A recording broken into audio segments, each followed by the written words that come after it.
Hi everyone and welcome back to Chemistry Universe. And this is the first video on alkynes. We have done alkanes, we have done alkenes. Now it's the turn of alkynes, the third type of hydrocarbons that we will be doing. Now, alkynes, I think most of you must be aware of, uh, are the compounds which have carbon, triple bond carbon, and this is the maximum number of bonds that generally carbon forms with another carbon. Though technically one might feel that four bonds could form, but generally carbon forms a maximum of three bonds. That you would understand when you understand hybridization. Now, in this particular video, which is part one, and there'll be two parts. And in this one, we're going to do the standard way of doing anything, that is introduction and methods of preparation of alkynes. And I keep repeating myself, but I would like to again make sure that when you see this video, make notes along with the video. Be as if you are in a classroom. Be serious enough, and don't keep pausing and doing some other work while you're doing this particular video. If at all you need to pause for the sake of understanding. I would ask you to pause at certain times for you to be able to do a particular question, and then to check whether you're able to get back the right answer or not. Then you would again play the video back. But other than that, I would want you to be serious and pay attention to what is being done in the video. And this video is going to be a short one. It's methods of preparation. There are not that many preparation of alkynes, and most of them we have covered before. So let's begin the show. And this is alkynes, introduction, and methods of preparation. So let's start with the introduction to alkynes. And well, alkynes are not as common as in nature as alkenes are, but some plants do use the alkynes to protect themselves against disease or predators. Acetylene is one of the most important alkyne that is used in industry for various compounds, but its largest use is as the fuel for oxyacetylene welding torches. Now, you must have seen people doing welding, and there we use oxyacetylene because that has the maximum amount of combustion energy, and that helps us use it as an acetylene torch.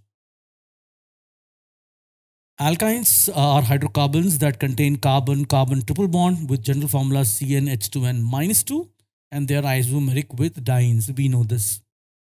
And in alkynes, C triple bond C bond length is 1.2 angstroms, and its bond energy is a whooping 192 kcal per mole. So breaking a C triple bond C is going to require a lot of energy, and 192, believe me, is a very, very big amount of energy. If you look at a carbon hydrogen bond, it will be close to 92, 93, 94 kcal per mole. The hybridization of carbon atom having triple bond in alkynes is sp. Overlapping of these sp hybrid orbitals with each other and with the hydrogen orbitals gives the sigma bond framework, which is linear 180-degree structures.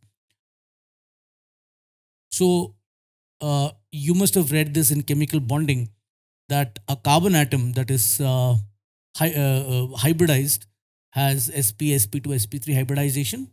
And as you know, that the excited state carbon has one electron in the S and three electrons in the P, one each of the P.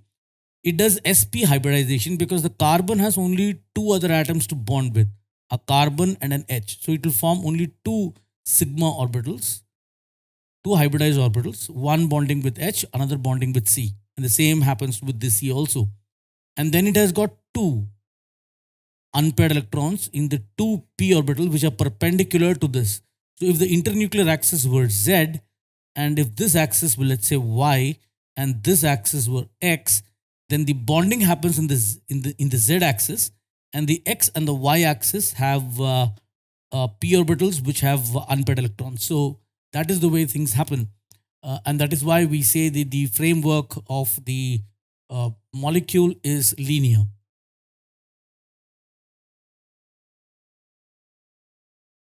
Now, the two pi bonds result from overlap of the two remaining unhybridized p orbitals.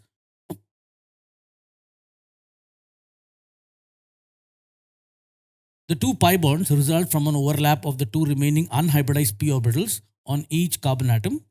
These orbitals are at right angles to each other.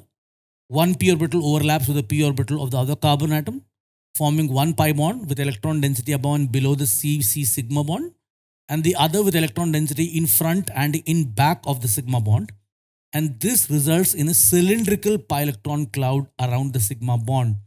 So if these are two carbon atoms, these are the sp orbitals of the two forming a sigma bond. And of course, here you have the hydrogens. That's why it's linear. Now this carbon atom, they have p orbitals perpendicular to this, forming a pi bond. Let's say this is py and this is px, if the internuclear axis is z. And you will notice that this covers the entire molecule, It's like a cylindrical pi electron cloud. Cylindrical pi electron cloud. So what you can do is you can just imagine, there are basically two types of parachutes. One is used for generally the one which is circular in shape, that used to be used traditionally, and there is one which is called a diverse parachute, which is like this. Okay, so just imagine that one pi electron cloud is one parachute like this and the other like this. This is one pi electron cloud above and below the plane of the CC bond. Okay, above and below. Now imagine a perpendicular one like this and like this. So if you put the parachutes like this as well as this, it almost becomes like a cylinder, meaning that it is circular. So you know that when you hold a plain sheet of paper, both sides are available, are exposed. Whereas if you make it in the form of a cylinder, you'll always find that the inner surface area now has gone inside, and therefore it's not going to be exposed outside. So what happens is alkynes, and this we will discuss when we do the reactions of alkynes, would tend to react less with electrophiles as compared to alkenes, which is counterintuitive, because we believe that more pi bonds would mean more reactivity, but that is not so because of the way the pi bonds are arranged. Now, alkynes can be classified as terminal, non-terminal, and internal. Now, this is again something which people generally don't understand.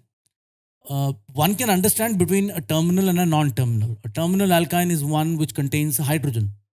The triply bonded carbon contains hydrogen, which is at the end. And one might wonder, what is the difference between a non-terminal and an internal? Well, if alkyne is the principal functional group, then the name of that alkyne, if it is terminal, will always be alk1-ine. And again, if alkyne being the principal functional group, if the triple bond happens to be on the second and third carbon, we would call it alk2-ine. Now, such alkynes, alk2-ines, are called non-terminal, and alk1-ines are called terminal. But alk3-ines, alk4-ines, alk5-ines, such alkynes are called internal. Now, again, you may wonder, what is the difference between an internal and a non-terminal? Well, that you will understand when we do reactions of alkynes. In fact, you will realize that that there are reactions where there is an isomerization reaction in which the terminal becomes a non-terminal and a non-terminal becomes a terminal. Alk1-ine can become alk2-ine under certain conditions, and alk2-ines can become 1-ines under certain conditions. But 3-ines and 4-ines and 5-ines, they do not convert into any of these. So let's see this. This is the terminal, alk1-ine. As I said, alk2-ine, non-terminal. And if you notice, this is alk3-ine. And this is internal. So let's look at the methods of preparation. And the first preparation we have is hydrolysis of carbides. Now, some of the lower members of alkyne series can be synthesized by the hydrolysis of metal carbides. Now, what are carbides? Carbides are basically carbon anions with one or more than one carbon and no other atom attached. So pure carbon only. It could be one carbon, two carbon, three carbon, four carbon, but only carbon, and they have anions in them. That means that you have negative charge on these carbon atoms. These are called carbides. And some of these carbides, especially two of them, would give alkynes on hydrolysis. That means reacting with water. Now, metal carbides are carbanions with one or more carbon atoms. And for example, calcium carbide gives acetylene on hydrolysis. So if you look at calcium carbide, which is this, and if you react it with water, it gives you ethine or acetylene. And why does it do that? Because if you look at the anions here, anions are Ca2 plus and C2 2 minus. So when this 2 comes here and this 2 comes here, they get cancelled. So you still have this C2. That is why you have CaC2.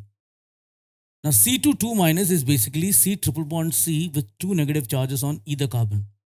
And you know that carbon ions are very strong bases. They tend to take proton from everywhere. We have done that in organometallics. They just look for acidic H, and water contains a very good acidic H. Though we consider water as neutral, but remember the H is attached to a highly electronegative element like O that makes the H acidic enough to be pulled by a carbon ion like the C minus. And both of them will do it and you will get acetylene. So in calcium carbide, the anion present is C2 2 negative, and that is C minus triple bond C minus. Magnesium carbide in fact gives propyne on hydrolysis. So that is Mg2C3 combining with water, and you get propyne and you get magnesium hydroxide. Now I want you to pause the video now and try to figure out what are the anions present in magnesium carbide, Mg2C3. So what do you think it is made up of? What are the ions? Magnesium, of course, is 2 plus. So think of the anion, what it could be. All right.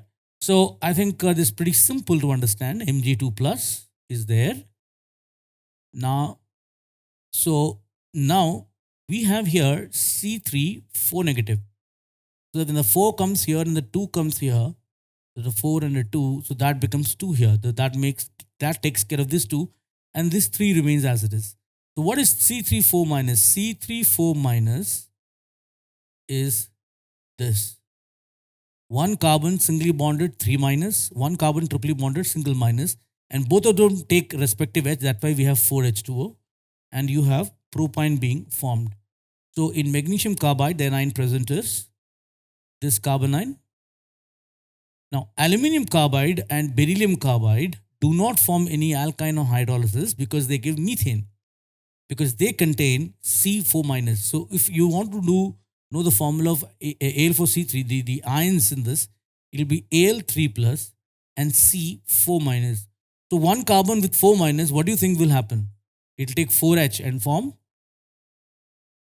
methane. Be2C, it is Be2 plus and C4 minus. So this 4 comes here, the 2 comes here, and eventually you have a 2 here, B2C. Again, it has C4 minus. Method number 2 is from salts of terminal alkynes. Now, the two hydrogen atoms of acetylene are acidic in nature and can be replaced by a strong base like sodium or sodamide. Now remember, acetylene has 2 H because it's a terminal in both ends, and it got 2 H, and these H are weakly acidic. Acidic enough to be treated like an acid, but not acidic enough to be actually called an acid. So they're weakly acidic, but yes, if you use a very strong base, then yes, you can pull up those H plus ions. All right. Now you have acetylene and treated with sodium, and you know that sodium tends to oxidize and reduce the hydrogens if they are acidic enough. You get sodium salt. And this sodium salt will react with 2CH3Br. Nucleophilic substitution occurs here. This C minus attacks and this Br leaves. And this also attacks the other one. There are two of them. And you get two CH3s at the ends and you get a bigger alkyne. So this is a one way of making a bigger alkyne from a smaller one. And this is SN2. But remember, we must always use an alkyl halide, which is primary or methyl bromide or methyl halide, because otherwise you can have elimination. So secondary and tertiary alkyl halides give poor yield with one alkyne because substitution reaction is accompanied by elimination with acetylized ion functioning as a strong base, because remember they are strong bases. So you have this, it's a terminal alkyne, Na, and what if, and just pause the video now and make the product. So here is the answer. As expected, H will go away and the C minus will attack the Et and the Cl will leave and you get this. And remember, to remove this H, you don't need sodium. You can use strong base like sodamide. You can even use Grignard's reagent. Remember Grignard's reagent? When we did organometallic, I gave you a reaction of Grignard's reagent with terminal alkynes where it took the H. It's a strong base. So remember, even Gr or any other metal can be used for abstraction of terminal H of terminal alkynes. The third is dehydro-halogenation of vicinal or geminal dihalides. We've already done this once, but I'm going to repeat it again. We've done this in alkyl halides. Both vicinal dihalides and geminal dihalides undergo dehydro-halogenation reaction with a strong base to give alkyne in fairly good yield. Say for example, I have a vicinal dihalide or a geminal dihalide. And first I treat them with alcoholic KOH. So what happens is that here you will find that one X and one H, whichever H and whichever X. And in this case, let's say this X and this H goes. So you are going to get an alkene with the difference that it's going to be a halogen having, because this X is still there, right? Now you have to treat this with NaNH2 further and then you will get this. So this is where it's pretty important to understand something. Why are we doing like this? Now remember, the first reaction, alcoholic KOH, pretty simple, makes sense. Dehydrohalogenation, we have done E2. So E2 happens. Now what you need to understand is that you may wonder why alcoholic KOH cannot do both eliminations. Because remember, it is able to do one of them to give you this, but for the second we have to use NaNH2. You simply cannot do it with alcoholic KOH. That is because this could only mean one thing. Just ask yourself, what is the base in alcoholic KOH? What is the base in NaNH2? Alcoholic KOH. Now, since we keep saying KOH, many people think KOH, OH minus is the base. No. Alcoholic KOH, the base that does E2 is alkoxide. It's not hydroxide. It's alkoxide. So on one hand, you have RO minus. On the other, you have NH2 minus, which is coming from NaNH2. Now, which of these two do you think is a stronger base? The stronger base is NH2 minus and not RO minus. And that's because in RO minus, O has only one atom attached. And okay, let me make it easy for you. You must have learned before, and I have told you that when we started alkyl halides, that nucleophilic ability when you go from left to right decreases. So O comes on the right of N, and therefore the ability to act as a nucleophile will decrease. But otherwise, also you can understand that O has 1/4 of its volume occupied by R and 3/4 available. The reason I'm saying 3/4, the reason I'm using the number 4 is because the maximum number of bonds that an atom can form is 4, out of which it is forming only one bond. Whereas nitrogen is forming 2 bonds. So where do you think the space for negative charge is less? Obviously nitrogen, because only 50% of volume is available. Here 75% is available. So 50% is available on nitrogen, the electron density is high, the charge density is high, and the ability to act as a base is high. So this is a stronger base than alkoxide. Okay, that helps us in understanding something at least. That this means that this being a weaker base cannot do what the stronger base can do. Now, this can only be explained if I am able to prove that the hydrogen of this and the hydrogen of this is more acidic than this. If I can prove that, then it makes sense. More acidic H can be taken by the weak base, but the less acidic H requires strong base. So how do I prove this? Very simple. Remember, this has a lone pair. So the lone pair, it shows a mesomeric effect, plus M effect. And what happens because of that? This carbon becomes negative. And a carbon becoming negative is going to push electrons towards it rather than pull electrons from it. That will make it less acidic. Whereas here, it is only showing minus I effect. Now, again, you may argue that, look, you've already told us that for halogen, the minus I effect is greater than plus M effect. But the fact of the matter is, minus I effect is greater than plus M effect, but at least it is showing plus M in this particular compound. Here it is only showing minus I. So if I were to compare something where it only shows minus I and compare it with something where it shows plus M and minus I, where do you think its withdrawing effect will be greater? Obviously, when it shows only minus I, which is why this H is more acidic than this H. So now I've also proved that this is a weaker acid, less acidic than this H. So weaker base can remove the stronger acidic H, and a stronger base is required to remove the weaker acidic H. Okay. So that completes one part. The second thing that you may ask is, well, if this is strong enough to remove this weak H, why didn't I use simply this? It could have definitely removed the more acidic H. Well, again, there's a problem. If you directly put NaNH2 here, remember NH2 minus is a strong nucleophile also. And when you're putting NaNH2, that means you're putting in quantitative amounts. It's a reactant, basically. So if you take 1 mole of this, you need to put 1 mole of this. The moment you put a large amount of NaNH2, or quantitative amount of NaNH2, it tends to also act as a nucleophile. Nucleophilic ability generally increases more rapidly with the concentration. Because remember, I have told you this, basic ability is a thermodynamic property and nucleophilic ability is a kinetic property. So increase of concentration would make it more nucleophilic also. That means there is a fear that it may replace the X with NH2 by doing substitution. So instead of getting any elimination, you may get substitution and you may get amine. And in fact, this is one of the methods of preparing amines. You take Rx and put NaNH2, it will simply substitute X and you get RNH2. And that you will study in amines.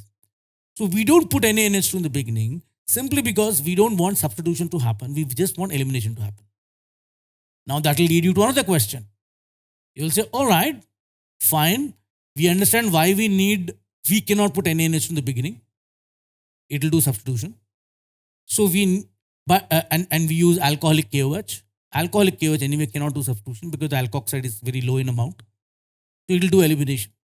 And the H is more acidic, so alkoxide can remove it.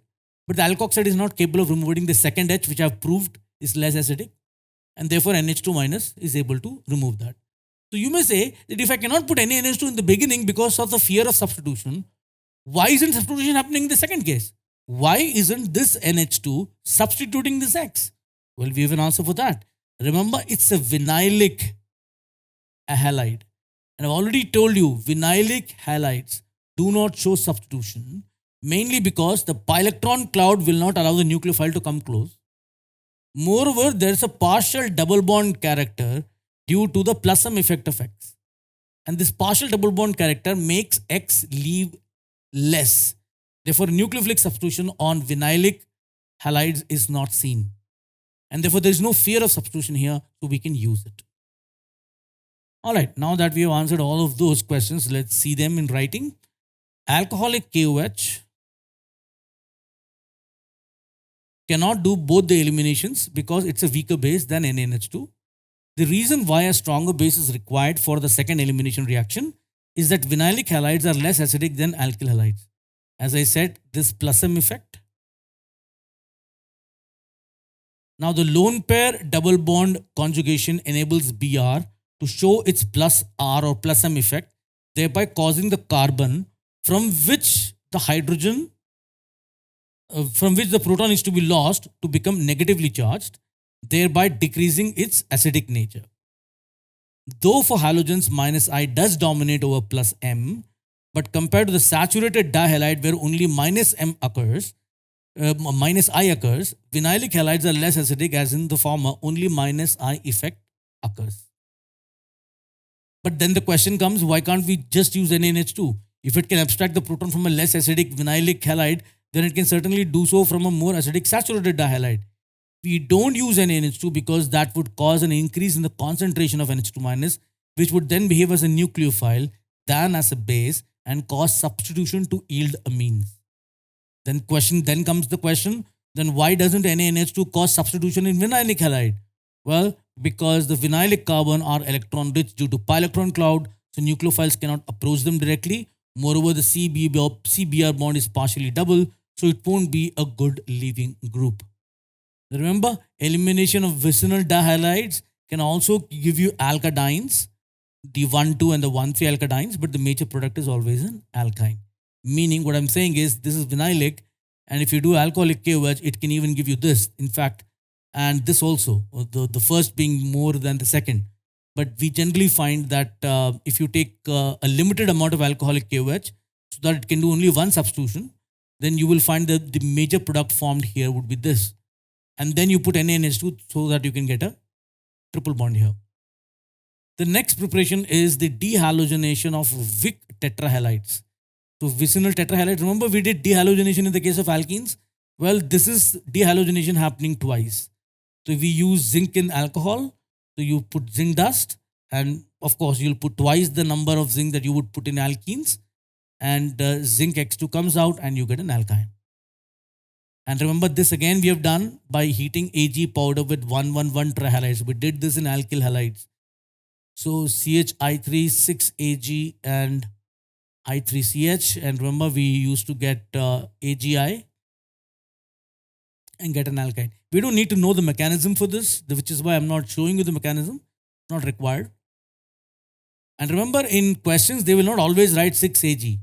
Okay, they'll simply write Ag, and you have to yourself figure out, okay, silver powder, and you have a 1,1,1 trihalide, and therefore it has to be elimination. And then you have the Kolbe's electrolysis. And if we take this, you know that these two CO2s will go and it'll give you two radicals, and they will join with each other to give alkynes. And that ends the first part of alkynes, that is introduction and methods of preparation. So that's it for this particular video. And there is one thing that I wanted to mention before I end the video, and that is you must, no matter how proficient you may be, you must follow the lessons in the right order. Meaning, as I said in this, I kept saying, okay, we've already done this in alkyl halides. I mentioned this in alkyl halides. I mentioned this in alkenes. I mentioned this in alkenes. So you have to see them in that order. Only then you will understand.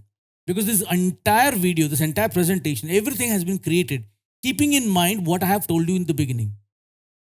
So if you watch it somewhere from the middle, suddenly you'll find, oh, you mean to say now I have to go back to alkene? Yes, you have to. So in fact, it's better that you go from the beginning in the right order, which is why I've ordered them. I've given them chapter numbers. So you have to understand that they have to be done in the right order for you to be able to understand all of this. Anyway, with that, this is Kalyan Kumar signing off. Have a great day and thank you for watching.